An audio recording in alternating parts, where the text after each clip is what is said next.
right. Well, welcome to you that are here in house, and welcome to our normal listeners. This is episode 300, and we had talked a long time. And if you're watching online, you will notice that this is not the Princess Castle at Disney. I repeat, we talked about doing the 300th episode in the Princess Castle at Disney, but for some reason our contacts didn't come through for us on that. Can you imagine that, Edmond? I mean, wouldn't you have liked to have recorded that from there? I'm not convinced he was. I think he's happy here. No. Well, anyway, it's been, almost, 5 years? 6 years? Almost 6. We do everything weekly. We haven't missed a week yet, and so it was, Ken suggested this week, why don't we do this right after we do the Q&A, which, just like everyone else, there was a ton to learn today, and I think it was really helpful to have that conversation, and even more so this morning. I really, really appreciated your message. And I wanted to ask you, we have a couple of questions that came in this morning online that I want to get to as well. And then I know Ken has a ton of questions. But when you said, what do you do when the Lord makes you live with what you know he can fix? And then when you see him fix it for someone else but not you, I think everyone in the room, it got real quiet. And I think everyone in the room immediately went to a place in their mind where they said, oh yeah, that was this instance, or I totally remember when that happens. And whether we're a young Christian and we're just new in our walk with Jesus, or whether, we've been there for a long time, it's still frustrating. It's still a part that just really takes us to our core of what we believe in faith. So I always like to ask, how do you get through that? It was your message, and you're telling us that, and we all want to believe it. Well, most of us do believe it. We might be doubting. How do you get through those spaces where you're just like, I don't feel it, I don't see it, and Lord, what are you doing? Well, first of all, thank you. That line is not original with me. So I want to give credit. I actually heard a Baptist preacher say that, as a traditional Adventist, I don't know if you're supposed to admit that you listen to any preaching other than Adventism, but the reason why that resonated with me is, as you said, I think that's the human experience. I think we've all been there. Yeah. And the only way that you get the only way you get through it, and I'm not sure I get through it all the time either without struggling, but I think the only way you get it is you gotta have a relationship with God that says, even though it doesn't seem like he's there, I know he's there.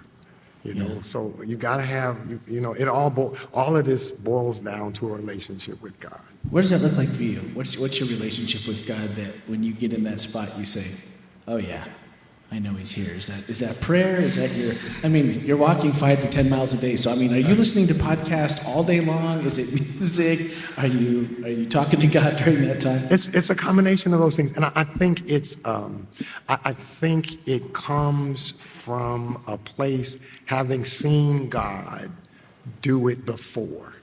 And it's kind of like that story in the Bible where he feeds the 5,000, and they say, in essence, what are we gonna do? We out here, we don't have any food, and so like in the next chapter, they're out there again, and it's 4,000, and they have more bread, and they say the same thing. What are we gonna do? And I think one of the reasons why the Lord allows us to get in those situations is so that he can use those situations to teach us that he can get us out of those situations. That he can get us out of those. That's awesome. I like that.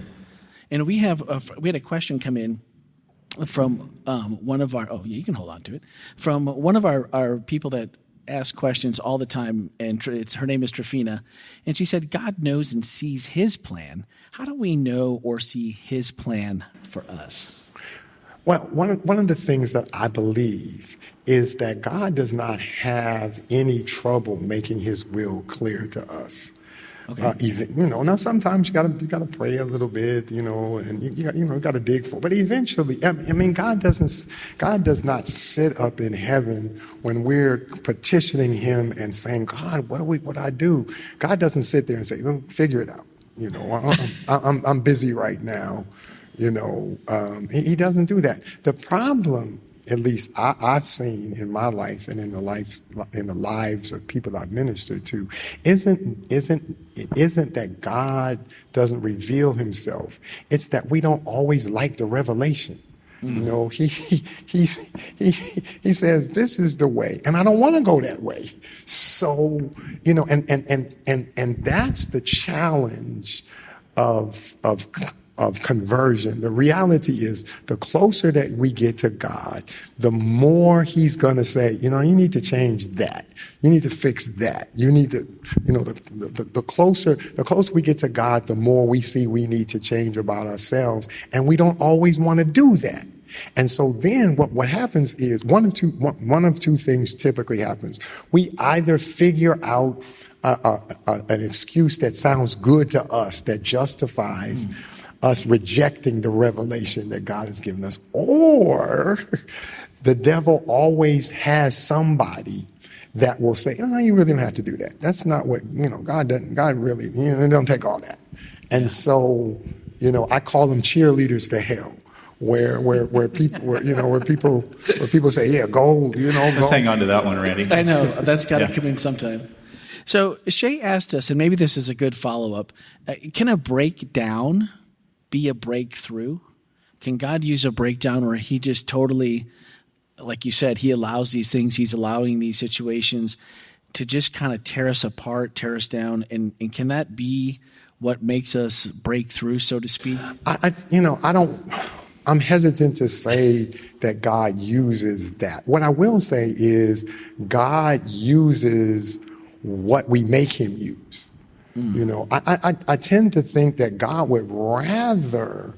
I remember one time in my professional life, I was really going through a real crisis, and I remember saying to God that while I recognized that the crisis, He was building me in that crisis, it was a painful build. And so I said, God, if you wanted us to be close, you could have just said that. We didn't have to go. We don't have to go through all of that. But I think God uses what we make Him use. Yeah. And sometimes, rather than saving us the easy way, which I think God would rather do, He saves us the hard way, because at the end of the day, what He wants is salvation. And so He'll use whatever we get. And so it's possible that we will make Him use a breakdown, because that's the only way He could get our attention. I love that. You said that this morning. You said what He wants most is to save your soul. And when we go through that, so many of us know that, but that still doesn't make it all of a sudden like, well, that good. That makes it cheery. That makes this impossible seeming life event, makes it better. And it really doesn't until you spend more and more time. My family was talking at lunch about the message, and just like my wife said, the more time that I spend, the crazier the asks seem to be sometimes. And then I say, ooh, I don't. And so I totally misinterpreted what she said. Big surprise, right? But she just went on to say that, maybe I'm not confident enough in myself to do what I think you're asking me to do, or this path that it's seemingly that you're taking me down. And I still want to go, I think. So put the toe in, see what happens. Okay, that wasn't so bad. But where do we find the confidence time and time? Because like you said, it just like every time you take on one of these struggles, it seems like there's a little bit more that might need to happen, or the harder road. How do we prepare ourselves and build ourselves up every day that we continue to keep, putting that toe in the water, and maybe every once in a while just taking an actual step? I think you hit on it when you said, how do we do it every day? A relationship with God is like a relationship with anybody else. It takes work. It takes time. You got to invest in it.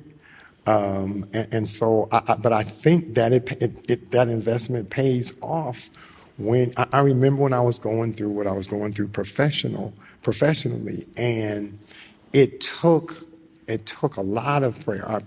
I prayed more than I've ever prayed before. But one of the hard lessons I learned, and it actually ended up being a good thing, is I learned that anything that makes you pray is a good thing. You know? There you go. So sometimes God allows stuff to make us pray because here's another way of looking at it. I say that the reason why God allows drama is because he knows that drama allows us to be saved. Wow. And that seems to be, I think that sounds about right, because it always seems to be the drama that gets pushing us in the direction. I mean, think about it for a minute. Think about it for a minute. When I preached for Elder Wetmore in Kentucky, in Tennessee, I talked about what I call get ugly prayers, where you down on the ground agonizing with God and you know, you just look bad.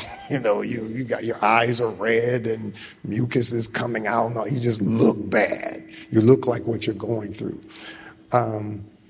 But as a parent, I've discovered two things about get ugly prayers. Number one, as a parent, they're inevitably about your children. And number two, get ugly prayers nobody's down. Get ugly prayers are always about drama. Nobody gets down on the ground and says, "Oh God, I just got a raise." Nobody does that. I might, maybe, but I think it'd be a little bit louder than on the, you know. Yeah, those agonizing prayers come out of drama. You know, and if it weren't for that drama, we wouldn't have those agonizing prayers.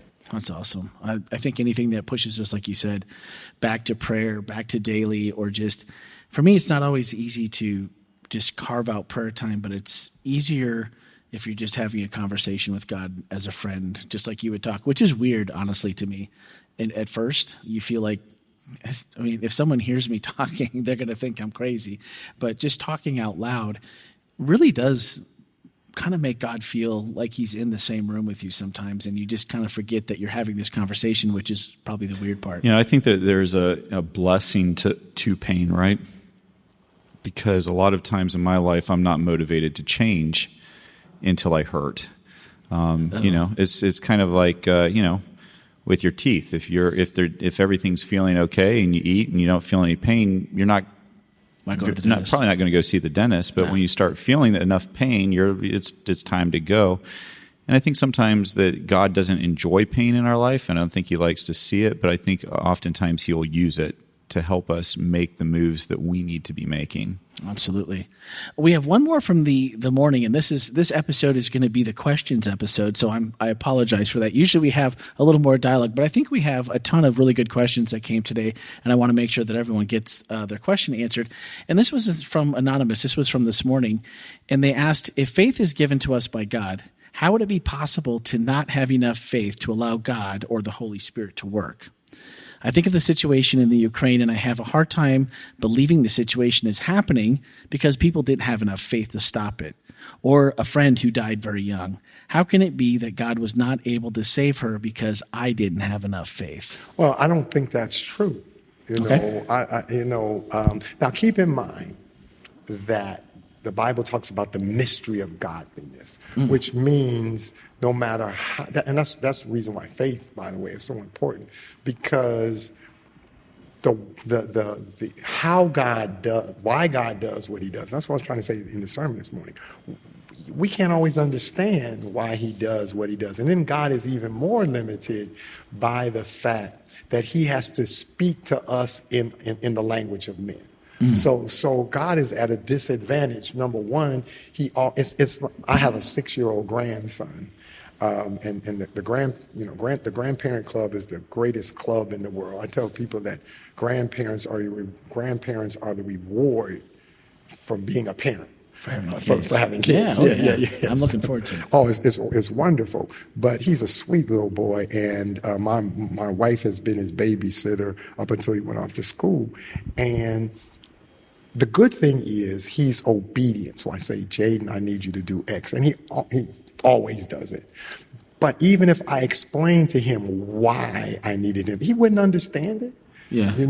So I just need him to do it because he can't. And we can't explain. We try to make God explain himself to us, where first of all, he doesn't have to because he's God. And second of all, even if he did, we wouldn't get it. And so, so we say, okay, well, why is, if you're God, why did my father die of cancer and all that kind of, and I understand that. But first of all, one, an explanation from God wouldn't lessen the pain. Number two, an explanation from God would not always be totally understandable. And number three, he doesn't owe us an explanation. And lastly, number four, we're the ones that chose to die. That wasn't God's idea. Yeah. That was our idea. So the how and the when are up to God. Okay. Awesome. I like that. All right. And I'm just going to I have one question from your afternoon presentation. I didn't want to come up in case anyone else had questions at the mic, but I was wondering if there would be any chance that the other conferences might take some fiscal tips from the rest of y'all in the other conferences as to how to be more fiscally, because it seems like you guys have like it all together and that you're operating on less and doing a ton. You're having growth, plus you're operating on less. So, Randy, let's really quick. There are probably some people who are listening to the podcast right now who may not have been with us this weekend or even know. So let's make sure that we, because I don't know if we even introduced Elder Edmond. I think we just jumped right in because we were so excited. We normally have a whole lead up, but we were excited to get going. But just for those who may be listening right now, just a quick word of explanation. So Elder Edmond is the executive director of the Office of Regional Conference Ministries. And within the Seventh-day Adventist Church, we have an organizational structure. Their churches are the foundation of our structure, and then those are organized into conferences. Conferences are organized into unions. Unions are organized into divisions. Divisions are organized into the General Conference, which oversees the entire world operations of the Seventh-day Adventist Church. And so within the North American division, we actually have two different kinds of conferences. There's regional conferences, and then there are state conferences. And regional conferences cover, just as their name would suggest, a region. And state conferences cover generally states or parts of states. And so regional conferences, however, were, as Elder Edmond explained in his presentation, back in, I believe, 1944, regional conferences were actually created by the General Conference of Seventh-day Adventists, specifically to create a place for African Americans to be able to do ministry without some of the terrible things that white congregations were doing and white conferences were doing to African American. And I don't know if I've just murdered all of that, Elder Edmond, but I I wanted to, if you're listening to the podcast, you just came in cold and you're like, whoa, what are we going? I just wanted to make sure you had something to. As soon as we change format and location, everything seems to go out the window, and order and succession of how we usually do things kind of went out the window. But I just found it really interesting that you being in charge of your own resources has made a huge difference, obviously. And, what if we at least all somehow benefited, or the state conferences benefited in the same way from the fiscal structure that y'all are using to grow at the rate that you're growing and still have that fiscal tightness that makes you operate so lean and so well? Well, I would be the last, especially when I was a conference president. I'm sure that there are people who would disagree that we had it all together, and that we were like these fiscal magicians. That's not true. The reality is there are things that state conferences do well too. Sure. And what I would want is for us to recognize and respect the mission and the ministry that we both have. And both learn from those. And both learn from each other. From each other. Yeah. So not necessarily. So what you're saying too is we could really learn in both sides. Absolutely. What this team is doing well, what this team is doing well, and learn and implement those best practices across both. And then that even makes less of a case of why we would need to integrate, because we're both doing things differently and we're learning, and this is a pretty cool melting pot to figure it out. Yeah, and there is integration. I mean, your church is integrated. Okay, so there is integration. The problem is that integration only goes one way. So I don't want us to, and not only that, the other thing is black regional conferences don't just contain black people. They contain, they actually contain a few white people, and one of the things that we're doing in the building that we're building is we're going to put a flag for every nation that's represented in regional conferences. I expect that to be about 100. About 100 nations or so. So there's just a different kind of diversity. What I'm saying is, I respect what you do. I need you to respect what I do. Absolutely, yeah, that came through loud and clear. And that seems fair, doesn't it? It does seem fair, and it seems like something we should just continue to do that way. So, Randy, I got a question that came from online, and I think that we probably didn't explain to our online viewers what's happening right now, too. Hey, if you're watching right now, you're watching This Is Whole Life, our podcast. We're actually recording it right now. We normally record it on Tuesdays, but because of Elder Edmond's schedule, we wanted him to be on the podcast because it's always a dialogue and a deeper dive into the message that was preached on Sabbath. And so we wanted him to be here. We normally do it on Tuesdays, so we're doing it this afternoon. So if you're watching online, you're actually watching This Is Whole Life, the podcast that'll be actually released on Wednesday of this week. That's true. Right? So it'll be released on Wednesday. You can get it wherever all fine podcasts are found, and it is called This Is Whole Life. So that's what you're watching. And I was told today in the hallway that ours was one of the finest, so I'm going to go with it. You have to go with what people tell you. So sometimes. Let's go ahead and go to another question that we had. This person asked, why isn't the regional conference office represented at the general conference? Well, first of all, let me use the podcast as an example of things we can learn from each other. I'm learning from watching this. This is something that we've talked in our office about doing. And so I'm glad to be. Thank you for inviting me to see how this is done, because there's an example of what we do. I wish I could stay over to Tuesday, given the fact it was 50 degrees warmer when I landed than when I took off. So there are perks to Florida. So if you had told me we'll tape this thing on Tuesday, maybe I would have stayed over until Tuesday to be here. And I said that, and I actually forgot the question. So tell me the question again. They wanted to know why the regional conferences aren't represented at the general conference. This would be more of a division, a North American division kind of thing. So this office relates to the North American division.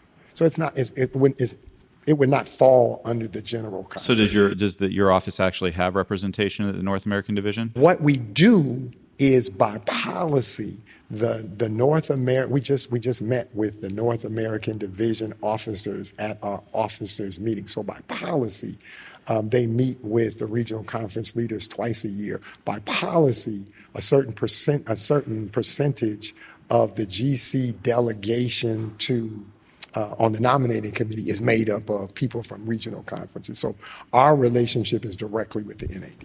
Okay, that makes sense. Another question for you. Given the experience of African Americans in the Adventist Church and the debt that many other marginalized and minority in advancing civil rights, what role, if any, does the regional conference bring to other marginal groups as they struggle for understanding and standing in the church? Well, I think I can give you two groups that I consider marginalized. First of all, females. I think regional conferences are a strong supporter of females in ministry. Across the board, there was support for women's ordination, and that continues to be the case. As a matter of fact, there are 3 of our conferences that have already ordained females. And the others have not done so, not because they don't agree, but because their preference is to move with the organization. So I think there's in fact, I'm imagining I'm a meeting with some of your folks, some of your females after this podcast. So we've given strong support. We've also opened our doors. I shouldn't say open our doors, but we consider our Latino brothers part of that marginalized group, and they have found a home. I think the next frontier for us is to move them from membership to leadership. By that I mean, when I was a president, I had a Latino ministries coordinator who obviously is Latino and who basically was the leader of the Latino work.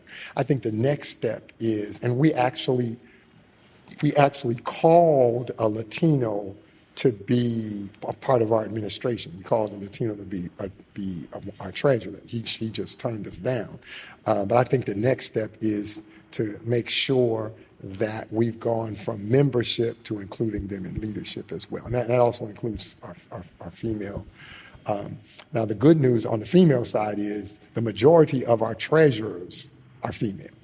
So they have been incorporated on the financial side. The next step, though, is administration. I would love to see an African American conference secretary, or even by policy, you can't have you're not supposed. It's hard to have a president because by policy they're supposed to be ordained, and only 3 of the 9 regional conferences have ordained them. So that would be hard. And the other thing, even though our female sisters kind of bang on the table, the reality is it's been just most of us the last 7-8 years where we've begun hiring females. So there's not a whole lot of females that have the experience to be administrators yet. But we want to. I brought a young lady into my office with the idea of putting her in administration one day. Can I push back a little bit on the last comment you made, and hopefully it'll be received as intended. But I think that for some of my female sisters, when they hear it's something said, well, you haven't been in ministry long enough to have the experience to be an administrator. Correct me if I'm wrong, but I think that was one of the same kind of arguments that was used to keep African Americans out of leadership positions, is that they would say, well, you don't have the time of service, or you haven't done. Am I incorrect on that, or am I mixing my apples and my oranges up here? You may not be, and I want to make it clear. I think that one of the reasons why I brought a young lady into my office is I think we have to intentionally accelerate I didn't become an administrator until, in other words, the normal path that everybody else takes. We don't want to require females to do that. We want to accelerate that learning curve. And as I said, that's the reason why I brought a young lady to my office. But we can't pretend that learning curve isn't there. So we got to find a balance between, on the one hand, saying, no, it's not there, and then on the other hand, using that as an excuse for you can accelerate the curve, but you got to admit that it's there. Well, thank you for sharing that, and we definitely take it as your personal, what you're sharing with us, versus a statement for the entire regional conferences. But thank you for sharing that. We have a question right here in house. Go ahead. Yeah. Come on in. Yep. Hi. So I just had a question. If you could maybe elaborate a little more on the structure of tithes and offerings as it occurs in a regional church, like say Mount Sinai. Someone goes there and they give money. Does it go? How does that work? And okay. What we reminded Elder Wilson when we met with him was African Americans, particularly African Americans in regional conferences, and I would imagine African Americans who aren't a part of regional conferences, but I can only speak for African Americans in regional conferences, are very traditional. I said to Elder Wilson, I've said it to him more than once, the African American Adventists have been very loyal to a church that has not always been loyal to them. So African American regional conferences operate the same way in terms of their obligations to the higher body, even though it is a disadvantage to us. For example, about, give or take, 25% of all tithe leaves. All right. But what that means is the 25%. I'll give an example. South Atlantic and Georgia Cumberland, they occupy roughly the same space. All right, but Georgia Cumberland has double the tithe, which means that when Georgia Cumberland sends out their 25% to the division and the union and all that kind of stuff, they have more money left over than South Atlantic had before the treasurer writes their first check. So we support the organization, even though it is detrimental. Now, we've had people say, no, since you have roughly half the per capita income, you ought to just demand that the organization take less than it takes from state. We said no. We have an obligation to fund the mission of the church just like everybody else, even though it will leave us with lesser resources. Imagine what I said. When Georgia Cumberland sends off their 25%, they still have more money than South Atlantic had before they write their first check. And they still have they still have teachers to pay and schools to run and ministers to pay. So we support the organizational structure, even though there's a fiscal disadvantage, but the Lord has blessed. That's awesome. You have a question? I have a couple more, I think, here from people that have asked, so let me make sure I get them. So another person just wrote, our church structure actually serves better than we think. It's not supposed to be run like a secular business where the focus is on money making. So that was another comment that was sent in. And I totally agree with that. But here's the thing. The churches have to run with an eye towards both ministry and business. You can't run it strictly like a business. But if you don't do enough business, then you can't do ministry. All the Florida conference, South Atlantic, whatever conference it is, you got to spend less than you take in. And that does require some business principles, and that can never be lost. Yeah, good point. Somebody also wrote and said, what would you say to people that say, yes, regional conferences are growing fast, but they're only getting people from one demographic? I would say that that's not completely true. It's more true than I'd like it to be. But the truth of the matter is most of us struggle reaching people middle class and above, Now, I still think we do better at reaching middle class people than the rest of the division does. But everybody struggles with that. The reality is, whether inside the church or out, we don't do well when we do well. And by that I mean the more of this world's goods we have, the less attractive heaven becomes. So that's not just a regional conference problem. That's a problem for everybody, and it's a problem that I think regional conferences have less of than most other people. Yeah, I mean, does it matter where? I mean, as long as people are finding Jesus, that's the end goal in whatever demographic we're talking about. I guess that was kind of one of the things that I was thinking as I was thinking about that question is, so you're reaching one demographic.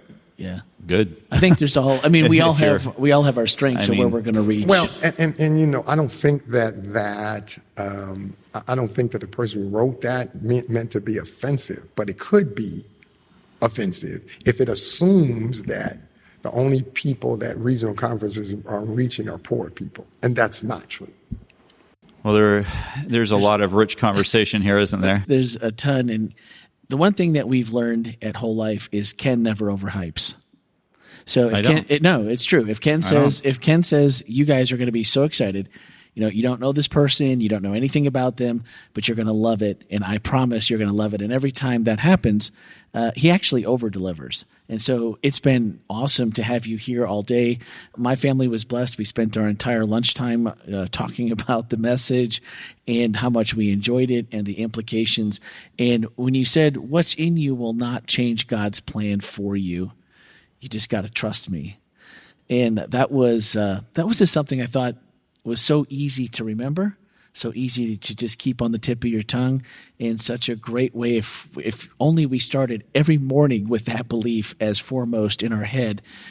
I think a lot of the other things that we find ourselves struggling with, or walls that we find ourselves behind that we think we can't go through. After today's message, it was one of those where you just feel like you can plow through a brick wall and come out the other side looking pretty good. So I just want to say we just thoroughly, I think everyone, I speak for everyone, we say we thoroughly enjoyed the message and having you here and the education that we all got this afternoon in a subject that most of us think we know about because we've heard bits and pieces. Did you learn anything? I learned a ton, to be honest. And I think that overall, when you see your message, there's a commonality and a point that you're coming from in each instance. And whether you agree with, like you said, every last point or not, the idea that everything can just be copacetic because somebody wants it that way doesn't mean that's the best answer for everyone or anyone. And so I think what I heard also is that there's opportunities to work together. There's opportunities to learn. And I think we do that as a multicultural church. We learn from each other, and that's only made all of us better.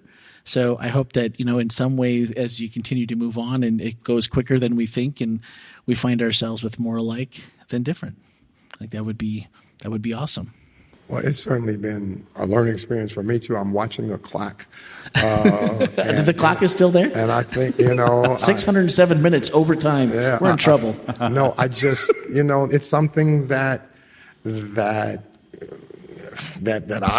could learn from. If I were conference president again at camp meeting, there would be a clock. There you go. And the podcast. I think if we take time for each other, we can. There's a lot we can learn from each other, and so this has been just a wonderful privilege for me. We certainly appreciate you being here, and I appreciate you taking the time out to come and share with us. And I think I can only imagine I would feel a little bit vulnerable in your shoes, coming and sharing a topic and not being sure, whether tough. people know your heart or not, and know how they're going to take it. And so I really appreciate you being vulnerable and coming and sharing us a difficult topic, but one that we need to think about and talk about. Well, actually, I was less uncomfortable because I know you. And how I expected the majority of your members to relate to that came from my experience with you. It starts with the person at the top. And so I want to thank you for setting the tone for saying, okay, this is a discussion we need to have. Well, and if you're just listening to the podcast, you weren't in-house or you didn't get to see it online, please don't miss the message. As always, wholelife.church/live. You can go back there, watch the message, and watch both services. If you get there early enough before we archive and all that kind of stuff, you can actually watch the whole thing so you can catch both. Because there was a few differences in between, I noticed, but good ones. My daughter said, first service, he just killed it. Second service, it wasn't quite as good. So it wasn't quite as good. So she was super honest, but she was, but And I bet you liked your second service went better than your first service. Am I right? Am I right? Oh my, yeah, I did. Isn't that hilarious? As pastors, we hear this all. I will have somebody come and be like, "Oh my word, you did so good during first service and second service." It was okay. And I'm like, "Are you kidding me? I love my second service one was the I one took I everything liked. from first and I made it better for second. No, but seriously, both were great and we appreciated having you. So I would encourage anyone just listening, please do go and make sure that you catch that message and then share this with both the video and this afternoon's program. Please do share it with your circles, especially for people that might be wondering or that just, I think they, like the rest of us, thought they had a little bit of knowledge. There was a lot that I didn't know, and I saw a lot of heads shaking as he made a point of, oh, yeah, I didn't know that. So please do catch those, and we'll be back next week. As always, we won't miss, and it'll be 3:01. And if you have any questions, continue to send them in, and we'll maybe we can text Elder Edmonds if we need to get his input, and we'll if we missed any or if you have any left, we'll make sure to get them. So that'll do it for this week, and have a great week, everyone.